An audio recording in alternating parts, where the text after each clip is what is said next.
son fils, qui est aussi notre fils dans cette maison.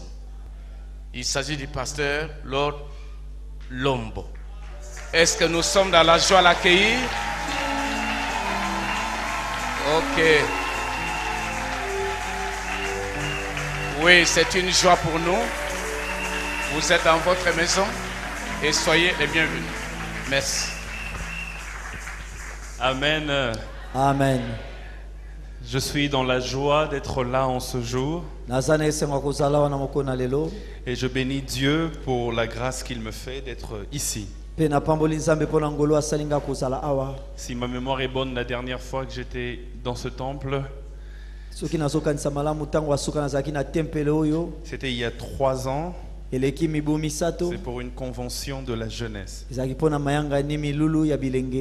Mais aujourd'hui, je suis venu, comme l'a dit Papa tout à l'heure, je suis venu pour remplacer mon père spirituel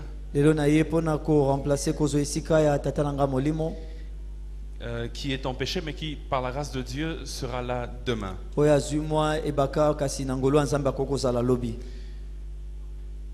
Avant d'aller plus loin, j'aimerais dire merci donc à Dieu qui nous renouvelle le souffle, qui nous donne l'opportunité de venir.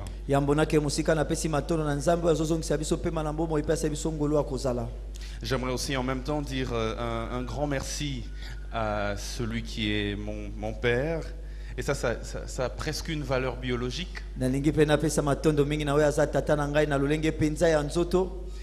Papa Daniel Kawata. Ainsi qu'à tout le staff et à toute l'équipe. Je suis venu accompagné d'un ami pasteur qui a bien voulu laisser ce temps, créer ce temps pour venir écouter la parole de Dieu. Est-ce que vous pouvez m'aider à accueillir le pasteur David Aeka? Pasteur David Aeka. Merci.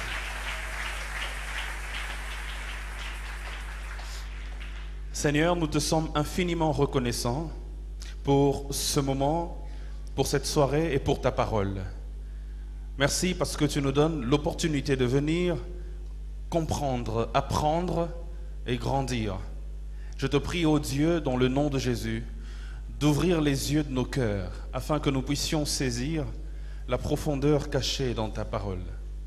Je te prie, Seigneur, dans le nom de Jésus, de faire de nos cœurs des terres fertiles dans lesquelles le grain de ta parole sera semé et produira du fruit en abondance. Merci de m'utiliser comme un instrument afin de parler de ta part. Quel privilège, mais en même temps quelle responsabilité. C'est pourquoi je demande encore plus le secours de ton esprit, parce qu'il est écrit, c'est poussé par l'esprit que les hommes ont parlé de la part de Dieu. Au nom de Jésus, Amen. Amen. J'aimerais nous proposer aujourd'hui 3 textes. On va lire 1 Timothée chapitre 6, versets 11 à 12. 1 Timothée 6, 11 à 12, la parole de Dieu dit ceci. Pour toi, homme de Dieu, fuis ces choses et recherche la justice, la piété, la foi, l'amour, l'endurance, la douceur. Combat le bon combat de la foi.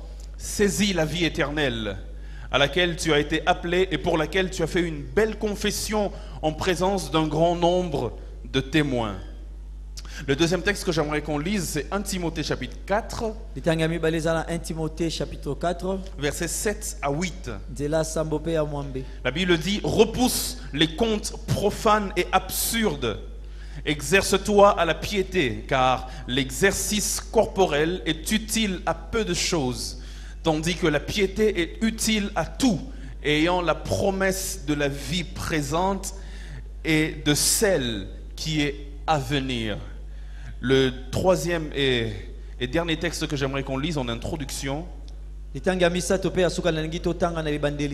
Il est vrai que dans le développement de mon message, je vous donnerai encore plusieurs autres textes, mais bon, en introduction, on va se limiter là. 1 Corinthiens chapitre 9. 1 Corinthiens au chapitre 9. 1 Corinthiens chapitre 9, versets 24 à 27. 1 Corinthiens 9, 24 à 27. La Bible dit, Ne savez-vous pas que ceux qui courent dans le stade courent tous, mais qu'un seul remporte le prix? Courez de manière à le remporter. Tous ceux qui combattent s'imposent toute espèce d'abstinence, et ils le font pour obtenir une couronne corruptible. Mais nous, faisons-le pour une couronne incorruptible. Moi donc, je cours, non pas comme à l'aventure, je frappe, non pas comme battant l'air, mais je traite durement mon corps, et je le tiens assujetti, de peur d'être moi-même rejeté après avoir prêché aux autres. Est-ce qu'on peut acclamer la parole de Dieu?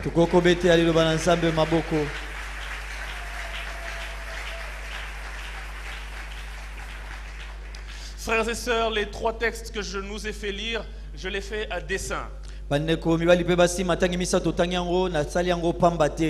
Les 3 textes que je nous ai fait lire vont nous aider dans le développement de notre message de ce soir. Mais je les ai choisis parce que ces 3 textes nous mettent dans un contexte particulier. C'est un peu comme un contexte de concurrent, un contexte d'athlétisme. L'apôtre Paul prend des notions de la vie athlétique et les applique à notre spiritualité.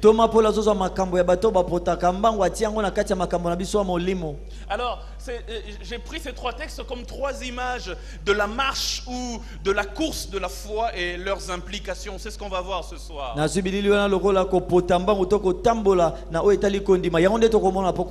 notre grand thème, le sous-thème que je nous propose en ce jour, c'est donc 3 images de la marche ou de la course de la foi ainsi que leurs implications. 3 images de la marche de la foi ainsi que leurs implications. 3 images de la course de la foi ainsi que leurs implications. Dans certains textes, l'apôtre Paul compare la vie chrétienne à une marche. Dans d'autres textes, il le compare à une course. Dans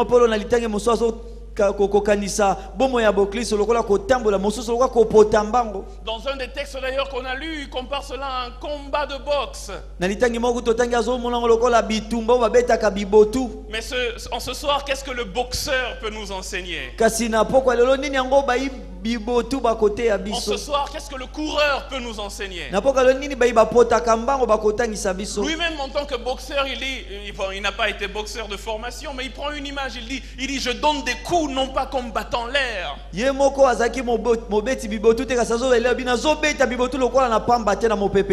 puis il se met dans la peau d'un coureur, comme un coureur de 100, 200 mètres ou 400 mètres. Il dit je cours non pas comme à l'aventure.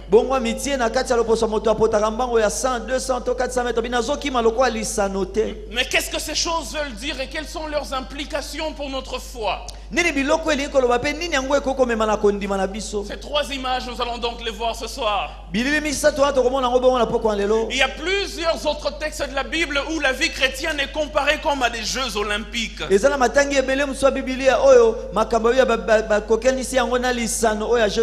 Comme à des épreuves de course ou à des épreuves de boxe, mais dans un contexte de Jeux olympiques.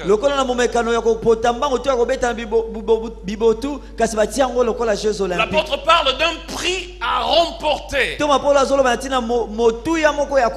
Un peu comme ceux qui courent dans les Jeux olympiques, lorsqu'ils gagnent, ils remportent un prix, soit une médaille d'or ou d'argent ou de bronze selon l'ordre.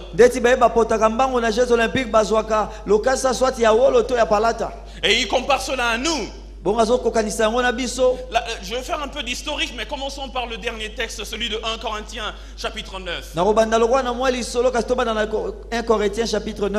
Dans le monde ancien, frères et sœurs, les jeux avaient une grande importance.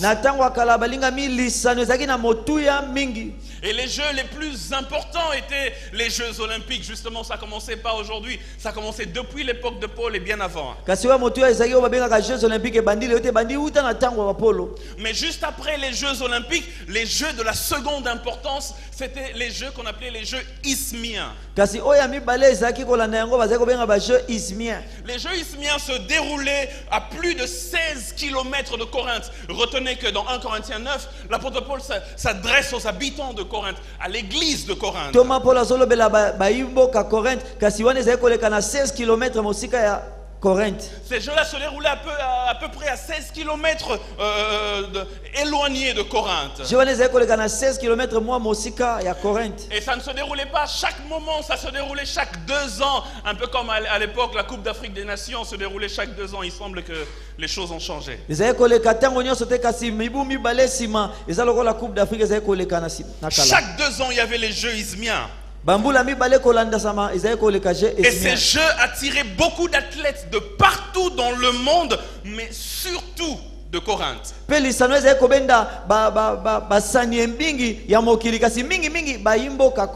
Lorsque vous lisez les Actes des Apôtres, vous vous rendrez compte que l'apôtre Paul avait passé à peu près 2 ans à Corinthe, pour être plus précis, 1 an et demi en train d'enseigner à Corinthe.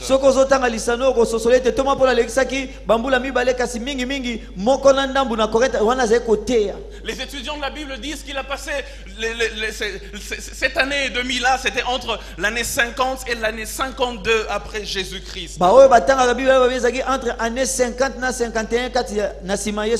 Et il semble que les Jeux isthmiens se déroulaient chaque année impair. Donc en 51, au printemps de l'année 51, se sont déroulés les Jeux isthmiens. Et donc Paul se retrouve à Corinthe en train d'enseigner et de faire des disciples du Seigneur. Et pendant qu'il est à Corinthe, souvenez-vous que la voix de Dieu lui avait dit: ne quitte pas Corinthe car j'ai un peuple nombreux à gagner ici. C'est là à Corinthe qu'il a converti Priscille et Aquila. Et là, pendant qu'il est à Corinthe, il apprend qu'il y a des jeux qui sont en train de se dérouler à 16 km et toute la ville afflue vers ce lieu. L'apôtre Paul saisit l'occasion, il se dit: certainement il y aura des gens de partout dans le monde qui viendront en ce moment-là. C'est une bonne opportunité pour prêcher l'évangile.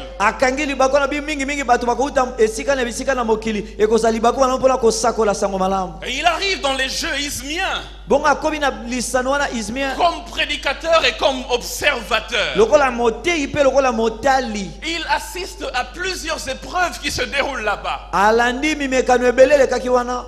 Et comme il savait le faire, il prend ces choses naturelles et humaines, il les spiritualise pour parler aux Corinthes des implications de leur foi. Frères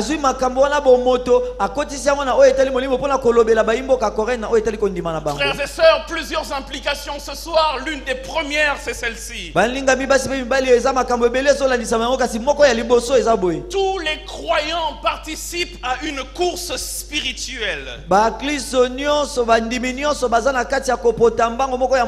Que tu le veuilles ou pas, le jour où tu as donné ta vie à Jésus, la course a commencé. Une épreuve de course spirituelle a commencé. Il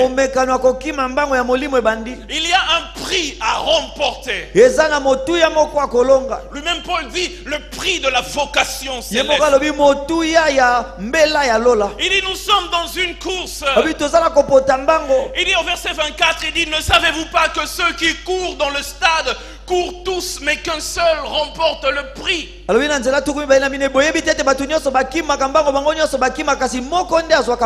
il dit aux Corinthiens, il dit: courez de manière à le remporter. Paul, y a-t-il un stade où on doit courir?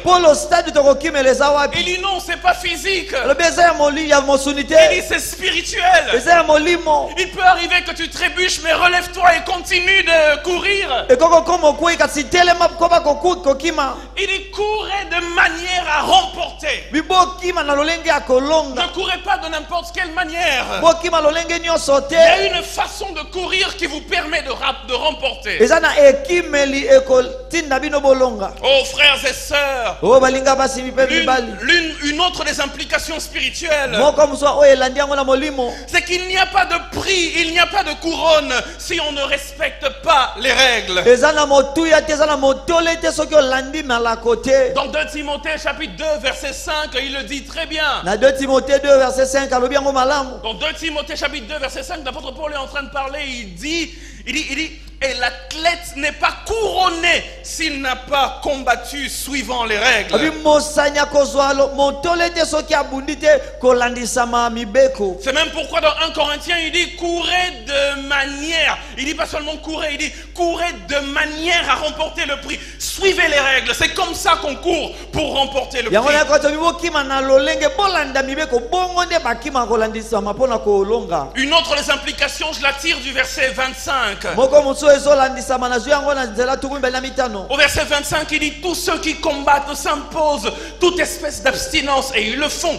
pour obtenir une couronne corruptible, mais nous faisons-le pour une couronne incorruptible. Abi ba nyonso bakimaka bamipesaka bamikangaka mpona kozwa motole moko ebebisama kasi biso tokima mpona motole oyo ebebisamaka Il te. dit dans cette course spirituelle, Alobi na kokima ya molimo il faut s'imposer toute espèce d'abstinence. esekeli komitia komikanga nyonso. L'abstinence là vient du grec agonizomai qui a donné en français le verbe agoniser. Yango epesi liloba wana kosala ndeti ozo komiboma. Mais dans le grec profond, agonizomai veut dire une grande maîtrise de soi. Kasi na baelenge elobi komikanga komipekisa makasi. Il dit si vous voulez gagner cette course, Soko olingi olonga etumba oyo, si vous voulez remporter le prix, soko olingi ozwa motuya, imposez-vous une grande maîtrise de soi. bomitia na makasi makoki ya komikanga. Frères et sœurs, Bandeko basi mibali, l'homme le plus puissant moto oyo aleki na nguya nyonso n'est pas d'abord celui qui contrôle plusieurs villes et plusieurs provinces. eza te oyo azokonza bingumba ebele to bikolo ebele, Mais l'homme le plus puissant, kasi moto ya nguya makasi c'est celui qui sait se contrôler lui-même. eza oyebi komikanga ye moko. Dans le livre d'Esther, chapitre 1, verset 1, Na mokanda Ester mokapo ya liboso nzela ya liboso, la Bible dit c'était du temps d'Assuérus, de cet Assuérus qui régnait depuis l'Inde jusqu'en Éthiopie sur 127 provinces. balobi wana ezalaki ntango ya Assuérus. Assuérus wana azali kokonza banda Inde tikino azali kokamba 127 Il provinces. régnait sur 127 provinces. Azali kokonza 127 bituka. L'homme le plus puissant de l'époque, c'était lui. Moto alekaki na nguya nyonso ezalaki ye. Il avait beaucoup de terres, il a conquis beaucoup de royaumes, il a étendu le règne. Alongaki bikolo ebele atandaki kodondwa na ye. Mais on voit bien dans ce texte que tozotanga malamu na litangi ete après il ne régnait pas sur lui-même. na nsima azali kokonza likolo na ye moko Il te. contrôlait 127 provinces, mais il n'avait pas de maîtrise de soi. azokonza 127 bituka kasi azangaki makoki Il ya n'arrivait pas à komikanga. se contrôler lui-même. azali komikamba te ye Au moko point qu'il a bu, il a bu, il a bu, tikino ameli jusqu'à s'enivrer de tikino na manière forte. kolangwa lolenge ya makasi. Et là, il appelle sa femme. Bongo wana abengi mwasi na Elle ye. s'appelle Vasti. Il dit, Vasti, viens. Bongo ne vasi yaka. Il dit, déshabille-toi et puis danse devant nous ici, devant moi et mes satrapes. Longola bilamba na yo pe bina liboso na biso. Et la Bible dit, Vasti refuse. Mais quelle folie! Pourquoi il propose cela à sa femme? Bible lobi vasi aboyi wana liboma nini pona nini azosenga mwasi na sala. Quel homme sensé voudrait exposer sa femme devant ses subalternes? Moto nini yango aza mayele alingi atalisa mwasi liboso ba nyonso baza na se na ye. Il contrôlait 127 provinces, mais se contrôlait pas lui-même. Azali kokamba 127 bituka kasi azali komikamba ye moko te. L'apôtre Paul dit, si vous voulez gagner cette course, imposez-vous une maîtrise de vous-même. Toma Paul abi soki bolingi bolonga etumba oyo bomipesa na nko komikanga bino moko. La maîtrise de soi te fixe des limites. Komikanga ye moko ezotielo bandelo. Il y a des barrières que tu ne peux pas franchir. Eza na bibaka okokoleka te. Dans Genèse chapitre 2 verset 7, Na Genèse mokapo mibale nzela sambo. la Bible dit Bible ezoloba que Dieu a façonné l'homme en prenant de la poussière de la terre et puis il a insufflé dans ses narines Nzambe le asali souffle de vie. moto na mabele bongo afuli na kati ya moto mopepe na bomoi. Et quand Dieu crée les humains, il donne un ordre. Il dit remplissez la terre. Ntango Nzambe azosala bato apesi mitino moko botondisa mokili. Il dit soyez féconds, multipliez-vous, remplissez la la terre et puis il dit assujettissez la terre. Ça veut dire contrôler la terre. Laissez-moi vous dire que la première terre à contrôler, c'est celle avec laquelle il nous a formés. La première terre à assujettir, c'est celle avec laquelle il nous a formés. Ne contrôlez pas seulement les territoires, commencez par contrôler votre chair. Alors vous pourrez contrôler la terre. Est-ce que je parle à quelqu'un? L'apôtre Paul dit les coureurs s'imposent toute espèce d'abstinence. Ça implique des entraînements réguliers. Ça implique une bonne hygiène de vie. Ça implique une bonne alimentation. Ils sont sélectifs dans ce qu'ils mangent.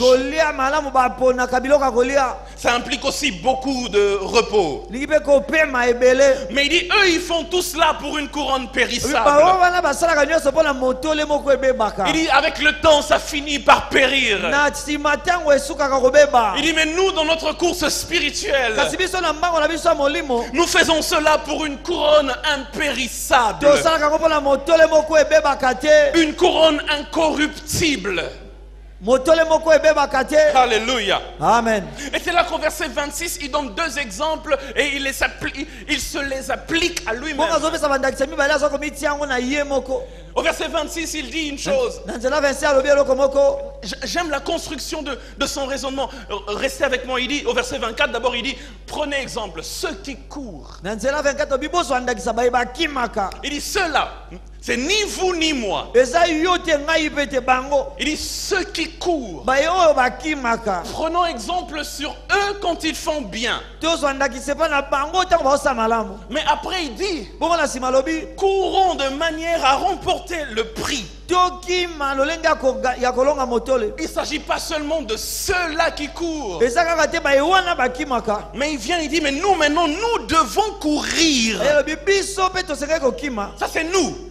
Et au verset 26, il dit, moi donc je cours. Donc il y a ceux qui courent. Et il veut il nous donne cela comme une leçon. Il dit, nous aussi courons de manière à remporter. Il dit, mais même si vous autres vous ne voulez pas courir, mais moi je cours. Frères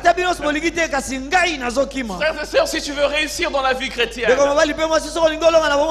il faut savoir que tous les principes qui s'appliquent à tous les croyants, pour que ça ait de l'effet dans ta vie, tu dois commencer par les personnaliser. Il dit, nous devons courir. Mais moi donc je cours. En d'autres termes, même si vous refusez de courir, moi déjà je cours. Même si vous refusez de vous sanctifier, moi déjà je me sanctifie. Même si vous refusez d'adorer Dieu, il dit, moi déjà j'adore. Le principe est qu'on doit tous le faire. Mais je n'attends pas le mouvement de la masse pour commencer la course. Il dit, même seul, moi je cours. Il dit, moi donc je cours. Non pas comme à l'aventure. Je frappe. Non pas comme battant en l'air. Il dit, il prend deux exemples. La course. 2. La boxe. 1, il dit, moi je cours. 2, il dit, moi je frappe. La course.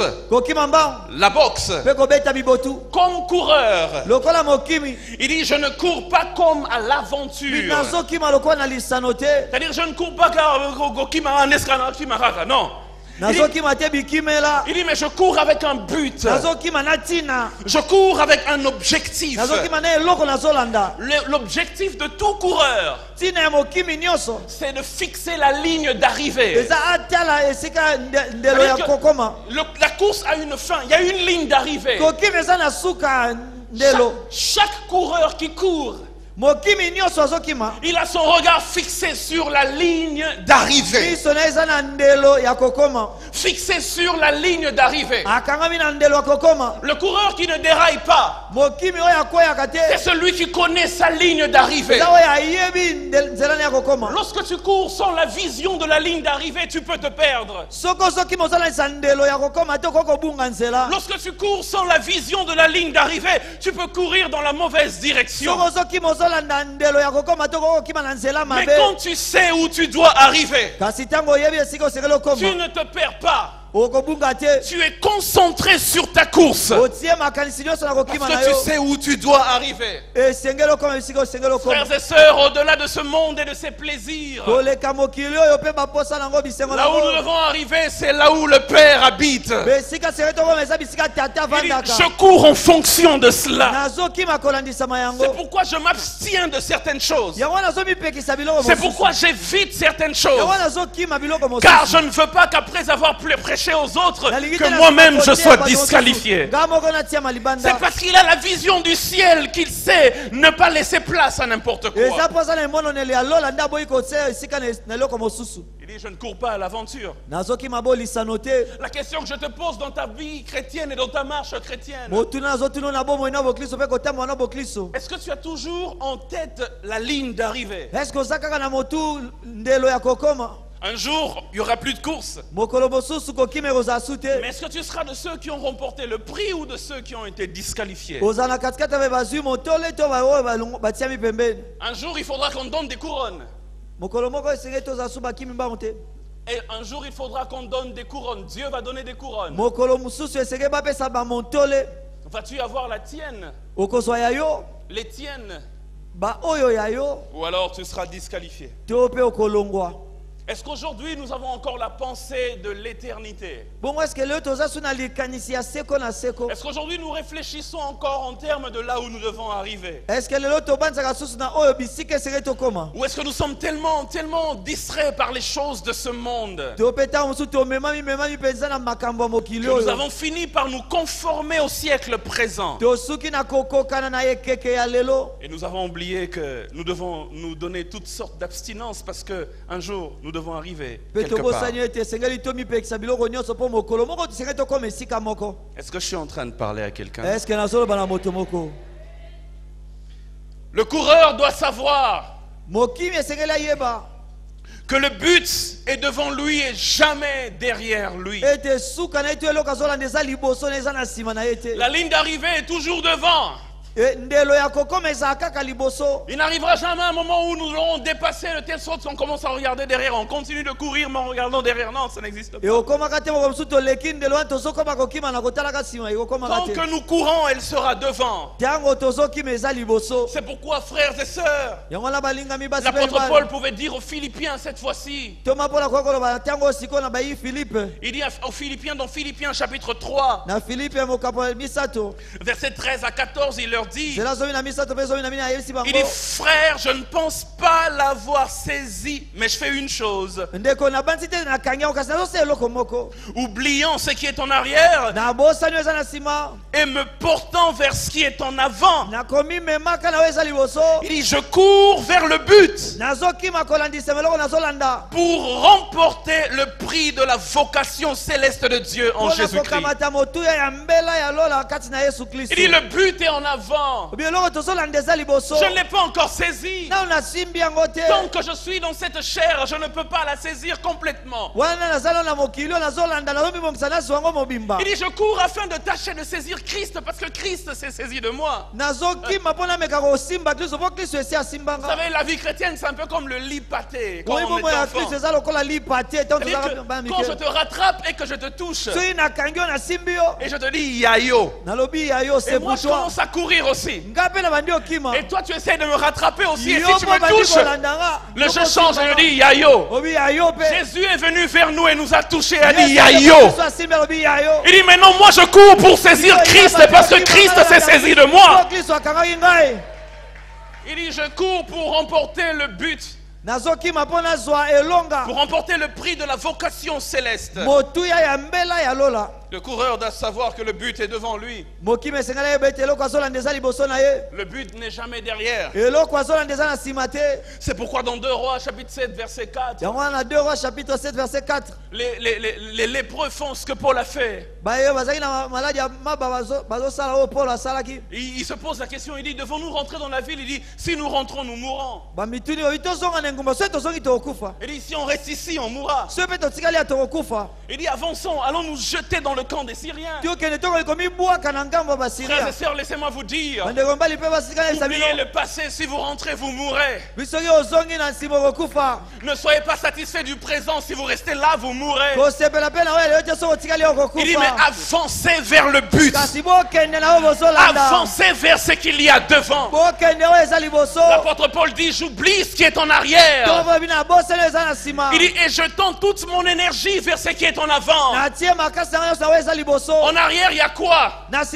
En arrière, il y a peut-être des défaites d'hier. En arrière, il y a peut-être des chutes d'hier. Hier, tu as peut-être péché. Hier, tu as fait des choses. Ça fait partie de la course. Relève-toi et oublie. Il continue de courir vers ce qui est en avant. Hier, il y a quoi? Hier, il y a peut-être une vie de succès, une vie de gloire et d'impact. Mais il dit, j'oublie ce qui est en arrière. Parce que je crois qu'il y a une plus grande gloire devant. Oubliant ce qui est en arrière. Et tendant toute mon énergie vers ce qui est en avant. Ça fait comme coureur, frères et sœurs. Et comme boxeur cette fois-ci. Il dit, je ne bats pas l'air. Quand je suis en train de boxer, je ne bats pas l'air. Parce que les boxeurs savent. Battre l'air veut dire rater le coup. Il dit, parce que si je veux frapper la tête de mon frère et que je rate le coup, la cible, je m'expose à un coup venant de lui. La seule façon de frapper l'adversaire sans qu'il ne rétorque, c'est de ne jamais le rater. Il dit, car si je le rate, je m'expose à une contre-attaque. C'est pourquoi il dit, moi je ne bats pas l'air. Ça dénote 3 choses. Ça veut dire, 1, je connais le but. Ça veut dire 2, j'ai du talent. Mais surtout 3, il dit, je suis précis, j'ai de la précision. Frères et sœurs, il est important dans notre vie spirituelle. Il est important dans le combat de la foi, dans le combat spirituel, de développer la précision. De frapper non pas comme battant l'air, mais de frapper avec précision. La précision se développe par la connaissance de soi et la connaissance de l'adversaire. La connaissance de soi développe sa précision. Parce que désormais tu connais tes forces et tes faiblesses. Mais la connaissance de l'adversaire développe aussi la précision. Parce que tu sais que pour remporter le combat, son point faible, c'est à tel niveau. Je connais l'adversaire tellement bien que je donne le coup avec précision pour gagner le match directement. Dans 2 Corinthiens chapitre 2 verset 11, l'apôtre Paul nous parle de cela. Il dit, afin de ne pas laisser à Satan l'avantage sur nous. Il dit, car nous n'ignorons pas ses desseins. En d'autres termes, nous connaissons ses desseins. D'autres versions disent, nous connaissons ses machinations. Nous connaissons sa manière d'opérer. Je ne donne pas au diable l'avantage sur moi, car je sais comment il opère. Et puisque je maîtrise ses opérations, je sais le frapper avec précision.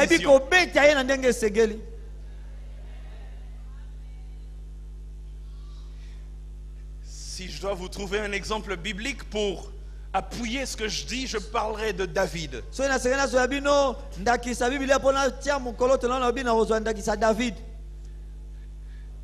Dans 1 Samuel chapitre 17. Dans 1 Samuel chapitre 17. David doit combattre Goliath. David est Goliath. L'enfant de Dieu doit combattre l'adversaire.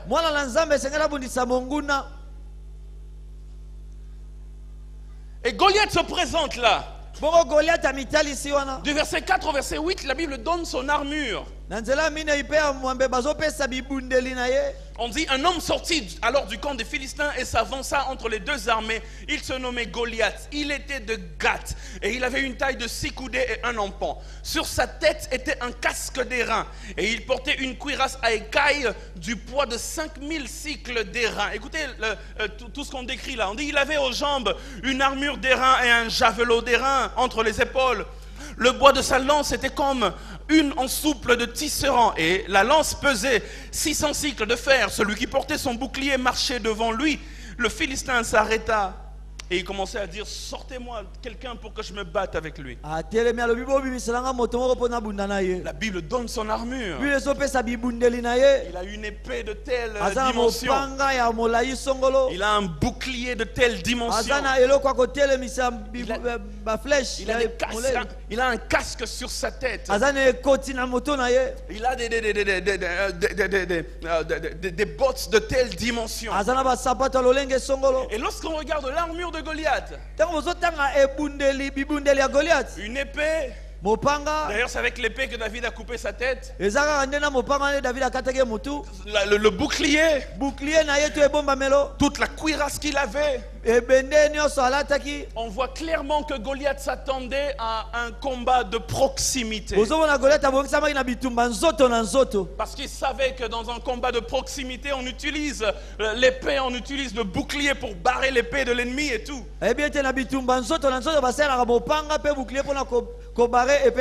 Mais David connaissait tellement bien son ennemi que au lieu de venir à proximité, mais ça aurait été suicidaire pour David. De Goliath l'aurait pris, l'aurait soulevé, l'aurait déchiré. David reste à distance. Et il lui lance la pierre à distance.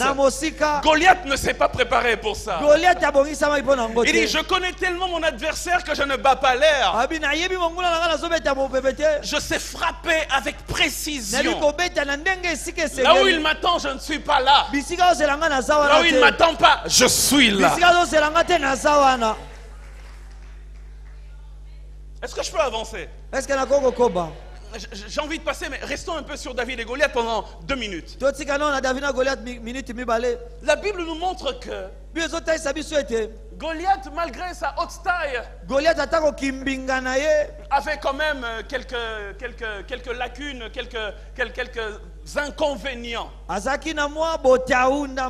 Malgré sa puissance, il était tellement puissant que la Bible a dit que même Saül tremblait devant lui. L'armée d'Israël tremblait à sa vue. Pendant 40 jours et 40 nuits, il descend vers les enfants d'Israël. La Bible dit matin et soir, il faisait ses discours. Il dit: envoyez-moi quelqu'un, vous faiblard. Envoyez-moi quelqu'un, vous fainéants. Pendant 40 jours, 2 fois par jour, donc ils avaient droit à 80 discours de Goliath. 40 jours, 80 fois. C'est-à-dire, lorsqu'il finit le discours du matin, son équipe de rédaction l'aide à écrire le discours du soir.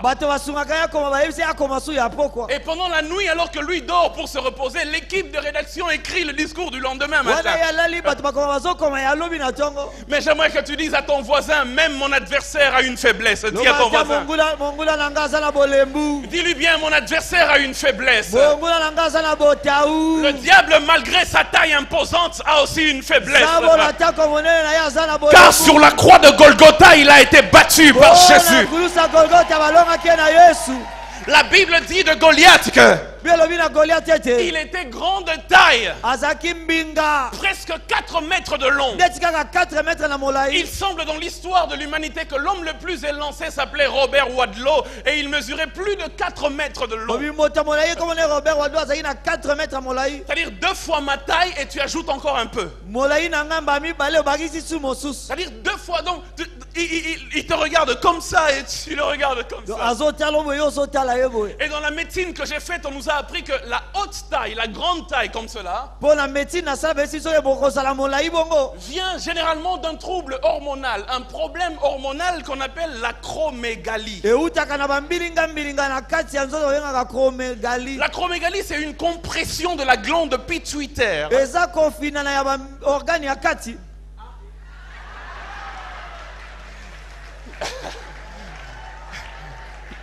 Et ça provoque une taille assez imposante. Mais l'acromégalie a des conséquences fâcheuses. Ça engendre généralement un trouble de vision. Tu n'arrives pas à voir loin, tu vois que proche. C'est pour cela que Goliath disait tout le temps qu'ils viennent vers moi. Mais la deuxième conséquence, la deuxième conséquence de l'acromégalie, c'est un trouble de vision qu'on appelle la diplopie. La diplopie veut dire voir les choses en double. Quand je regarde mon frère, au lieu de le voir un seul, je le vois en double. Quand je regarde le pasteur David, au lieu de le voir en seul, je le vois en double. C'est pour cela dans la Bible il est écrit au verset 40, la Bible déclare: David prit en main son bâton. Dis avec moi, son bâton. Son bâton veut dire il y a combien de bâtons? Mais au verset 43, Goliath dit: suis-je un chien pour que tu viennes à moi avec des bâtons? Mais Goliath, il y a un seul bâton. Mais Goliath voit des bâtons. Dis encore à ton voisin: mon ennemi a une faiblesse. C'est pourquoi David prend une seule pierre, lance à Goliath. Goliath voit 2 pierres. Il essaye d'arrêter la mauvaise et la bonne le frappe au front. Oh my God. Oh my God. Oh my God. Même mon adversaire a une faiblesse. Sur la croix de Golgotha, Jésus a écrasé la tête du serpent ancien, de telle sorte qu'il n'arrive pas à bien me voir. La Bible déclare: même si je suis sur terre, il est écrit que je suis assis avec Christ dans les lieux célestes. Lorsqu'on me cherche sur terre, je suis là-haut.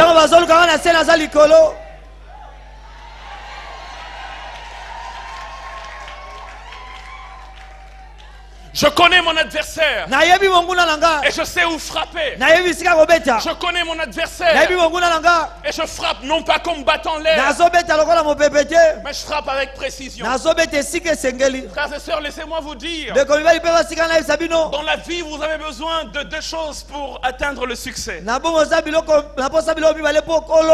Quelqu'un a dit: lorsque la préparation rencontre l'opportunité, ça engendre le succès. Mais dans l'histoire de David, j'ai trouvé une autre formule de succès.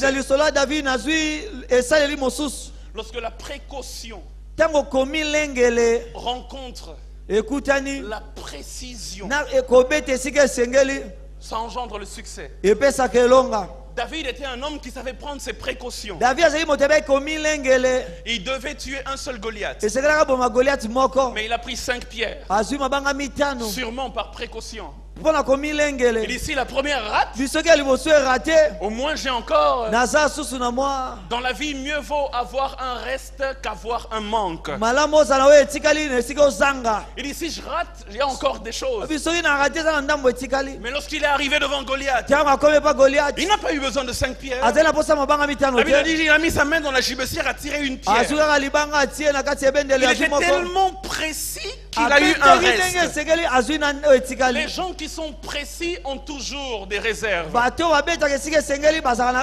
S'il y avait 5 Goliaths, il les aurait tous abattus tellement il était précis. Dans la vie, prends toujours tes précautions, peu importe le domaine de la vie. Mais dans un terrain de combat, sois précis, ça t'évitera le gaspillage.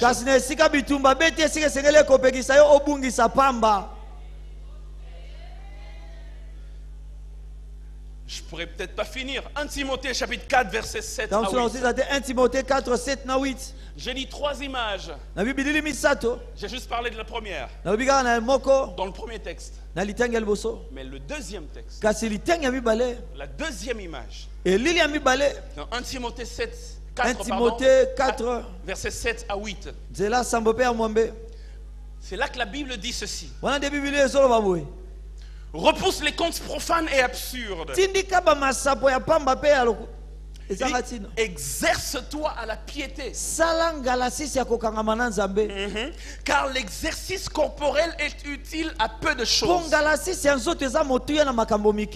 Il dit, mais la piété, dont les versions anglaises disent le spiritual exercise, donc l'exercice spirituel est utile à tout. Je répète, il dit, car l'exercice corporel est utile à peu de choses. Tandis que la piété ou encore l'exercice spirituel est utile à tout. Ayant la promesse de la vie présente et de celle qui est à venir. Dans 1 Timothée 4, Paul ne nous situe pas dans la course ou dans un ring de boxe comme dans 1 Corinthiens 9.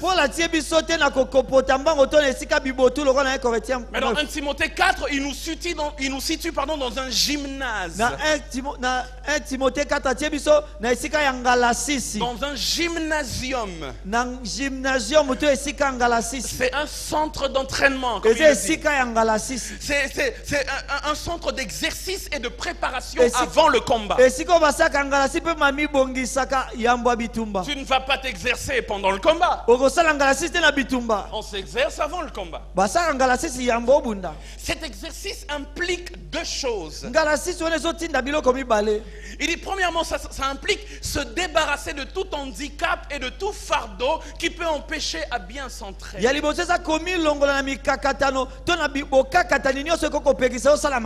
Et Hébreux 12.1 le dit d'une autre manière. Il dit, puisque nous sommes environnés d'une si grande nuée de témoins, débarrassons-nous de tout péché et du fardeau qui nous enlace si facilement. Paul dit, si tu veux bien t'entraîner, débarrasse-toi d'abord de tout fardeau afin que tu puisses bien t'entraîner. Dans l'explication, l'implication spirituelle, il est en train de nous parler de nous débarrasser de toutes les choses qui sont contraires à notre croissance dans la foi. Frères et sœurs, il dit repousse les contes profanes et absurdes. Il dit repousse tout ce qui t'empêche de bien apprendre. Dans notre vie spirituelle, nous devons aussi apprendre à mettre des distances et des barrières avec des choses qui sont nocives à notre foi.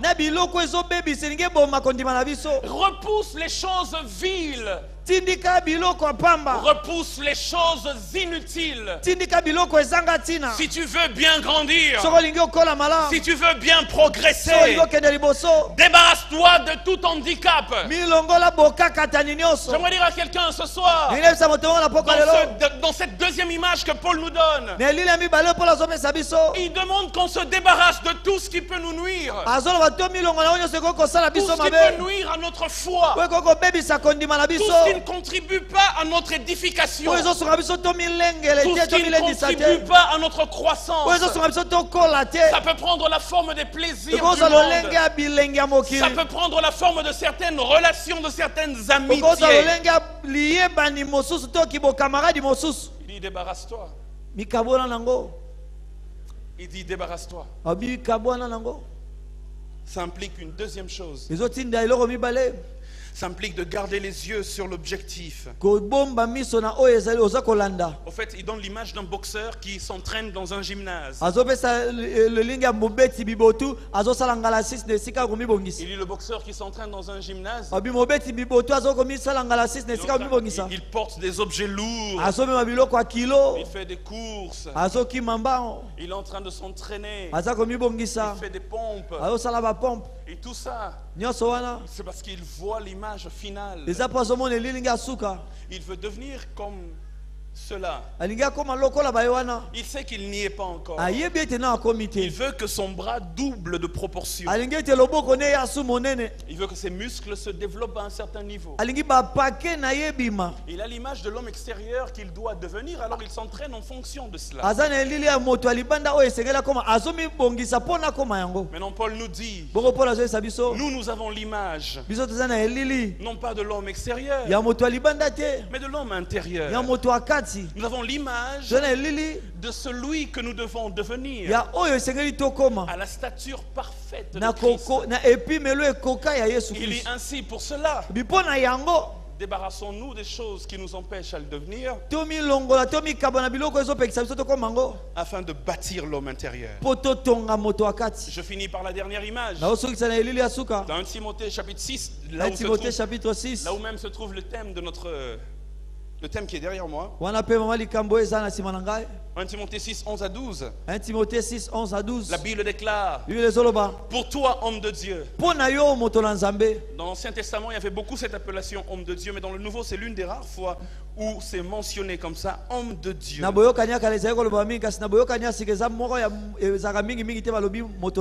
Fuis ces choses et recherche la justice, la piété, la foi, l'amour, la fermeté, la douceur. Et puis il dit combat, le bon combat de la foi. Et il dit saisis la vie éternelle à laquelle tu as été appelé et pour laquelle tu as fait une belle confession en présence d'un grand nombre de témoins. Le sens de ce passage, lorsqu'il dit combat le bon combat, c'est dans un sens présent, continuel et progressif. Il veut dire continue de combattre le bon combat. Il n'y aura pas un moment où tu vas t'arrêter de combattre. Il dit c'est progressif aussi, progresse dans le combat du bon combat. Apprends d'hier afin de mieux faire aujourd'hui. Continue de progresser. La grande question ce soir, alors que je suis en train de clore, c'est que le bon combat, c'est quoi? Combat le bon combat de la foi. Il prend une image de boxe. Il ne te demande pas d'entrer dans un ring et de commencer à combattre. D'ailleurs, tu es tellement spirituel qu'on risque de te taper. Il dit, mais ce que je suis en train de te demander, c'est quoi? Ça commence par le verset 11 et dans le contexte, on voit bien ce qu'il veut dire. Il dit, pour toi, homme de Dieu, fuis ces choses.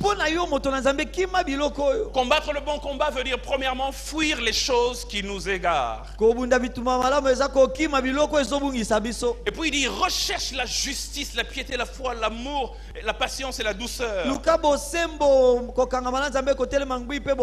Combattre le bon combat veut dire, deuxièmement, rechercher la justice. 2, la piété. 3, la foi. 4, l'amour. 5, l'endurance, ou encore d'autres versions disent la fermeté. Et enfin 6, il dit la douceur. Il dit c'est ça le bon combat de la foi. Recherche la justice. Cette justice est obtenue par la foi et elle est conservée par la foi. Il dit que la science de Dieu a manifesté la justice de Dieu obtenue par la foi selon qu'il est écrit, le juste vivra par la foi.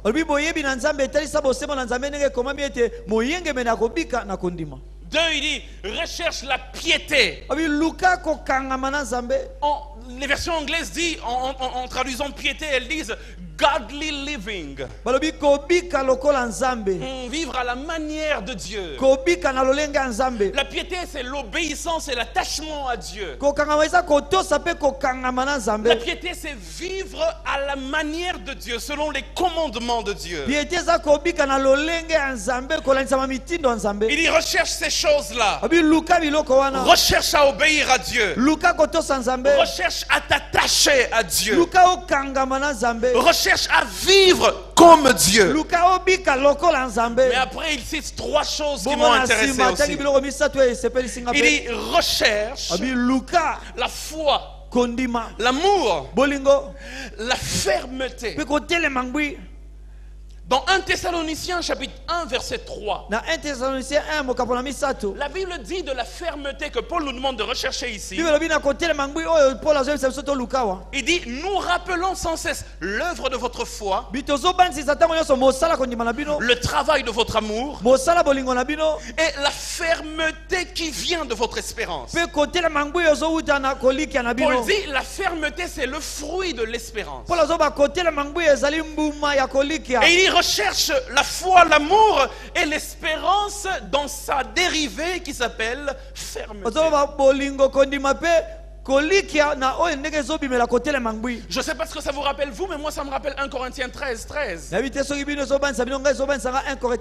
Il dit maintenant donc ces trois choses demeurent. Il dit la foi, il dit l'espérance et il dit l'amour.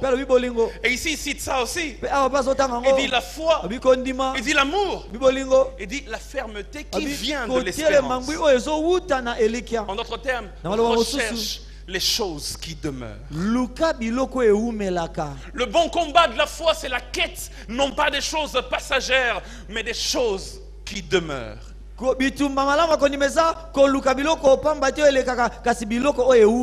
bon combat de la foi, c'est la recherche, non pas des choses éphémères, mais des choses éternelles. Le bon combat de la foi, c'est la recherche non pas des choses matérielles, mais des choses spirituelles. Recherche ce qui demeure. Que Dieu vous bénisse.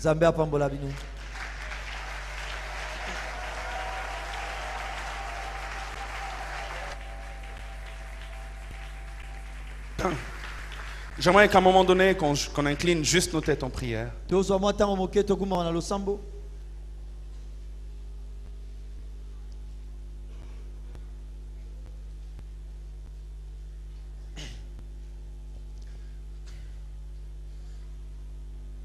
Et j'aimerais juste que pendant une, 2 minutes, qu'on puisse prier par rapport à ce message. Quelqu'un veut dire à Dieu, Père, donne-moi de vivre en fonction de ces choses. Donne-moi de m'imposer toute espèce d'abstinence. Quelqu'un veut dire à Dieu, mon espérance était perdue. Ma vision était limitée à ce monde présent. Mais j'aimerais courir en ayant en tête la ligne d'arrivée. Oubliant ce qui est en arrière et tendant toute mon énergie vers ce qui est en avant. Quelqu'un aimerait dire à Dieu, donne-moi de suivre, de rechercher les choses qui demeurent. Je me suis longtemps trouvé en train de courir derrière les choses passagères. Parfois comme Ésaü, j'ai négligé les choses importantes pour une soupe de lentilles. J'ai vendu ce que j'avais de précieux pour des choses qui passent. Mais donne-moi, ô Père, de ne pas fouler aux pieds la grâce, mais de rester ferme. Quelqu'un veut dire à Dieu, donne-moi de rechercher la justice. Donne-moi, ô Dieu, de rechercher la piété. Donne-moi de rechercher la foi, de rechercher l'amour, de rechercher la fermeté, de rechercher la douceur, car c'est cela le beau combat de la foi. Quelqu'un d'autre veut dire à Dieu ce soir, donne-moi de fuir tout ce qui est nocif à ma foi. Seigneur, écoute nos prières. Là où tu es, commence à prier le Seigneur. Commence à lui parler. Parle Dieu. Parle à Dieu. Il dit, oh toi, homme de Dieu, fuis ces choses. Parle à Dieu. Parle à Dieu. J'aimerais t'entendre prier. Avant, je ne laisse le micro à l'officiant. Parle à Dieu. Parle à Dieu. Parle à Dieu. Parle à Dieu. Quelqu'un veut dire, Seigneur, donne-moi d'avoir une grande maîtrise de soi. Et quelqu'un veut dire à Dieu, ouvre mes yeux afin de bien connaître l'adversaire. Afin de frapper non pas comme battant l'air, mais de frapper avec précision. Ce soir, si c'est possible là où tu es, commence à prier comme un boxeur qui donne un coup. Ne bats pas l'air, mais frappe avec précision. Ce soir, par ta prière, tu peux atteindre les objectifs du ciel. Alors élève ta voix et commence à prier le Seigneur.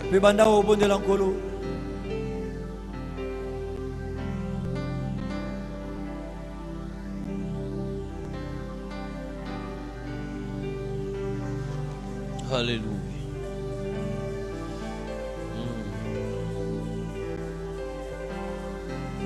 Alléluia.